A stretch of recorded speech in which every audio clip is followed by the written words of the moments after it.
Today has been officially 3 months of doing cold water exposure every morning. Nice, man. I was inspired by a couple people I look up to. I'll just throw the names out. David Goggins, the Gracie family who brought jiu-jitsu to the US, and then the Iceman Wim Hof. It's interesting, man, because I'm facing my biggest fears. You know what the hardest part of doing cold water in the morning is? Mindset. It's not telling people that you do cold water every morning. Okay.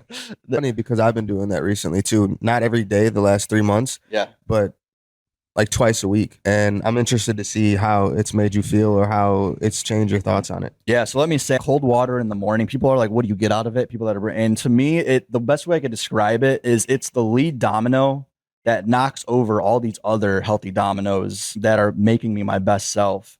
And so the same time I've started this cold water therapy, I've also started jujitsu. I've had the opportunity to train at Urban Jungle Self-Defense.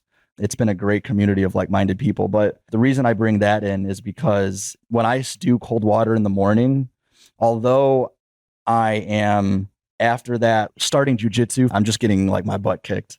But the thing is doing cold water in the morning, I've already had the hardest part of my day because I hate cold water. My cold water looks like going outside in an unheated pool, and it's winter right now. It's March. The past 3 months, I started this in December. Real quick, I think that just translates perfectly what we talked about earlier and doing things that you don't want to do.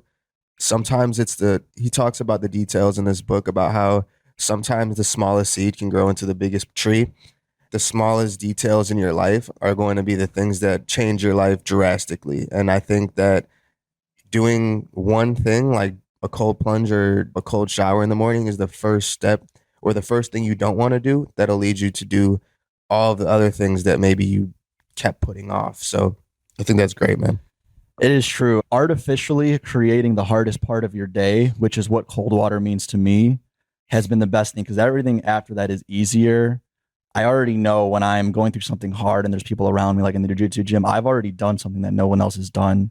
So that's what it's been to me. I mean, more specifically, when you get in cold water, you have to learn to breathe and calm down. And there's something almost spiritual there, having to surrender and just breathe through the cold water. So it's been great. And I've been surprised at how many other people have been doing this as of recently too. It seems like it's the time now where it's becoming There's really a certain popular. energy in the world right now. I feel like a lot more people are gravitating towards this no excuse mindset and just trying to find every way possible to better themselves. And if hopping in a cold shower in the morning means I'm going to feel better throughout the day or it's going to force me to do something that I haven't done before that might make my day better, it's like, why not? At first, I was that crazy guy. My landlord's like, she's old school. She's like, boy, you're going to get pneumonia. What are you doing? She doesn't get it. But I have other people have been like, oh, are you doing that Wim Hof thing? So it's been surprising to me how people are starting to pick up on it. I even saw that recently in another podcast, the Sunday Conversations. It's so funny. Drake just had one on there and he brings up how cold plunges has been his new thing. And that totally surprised me. The range of people that are from all areas. Yeah, you can tell by who's doing it, though. It's a mindset thing, to say the least. It's a mindset thing.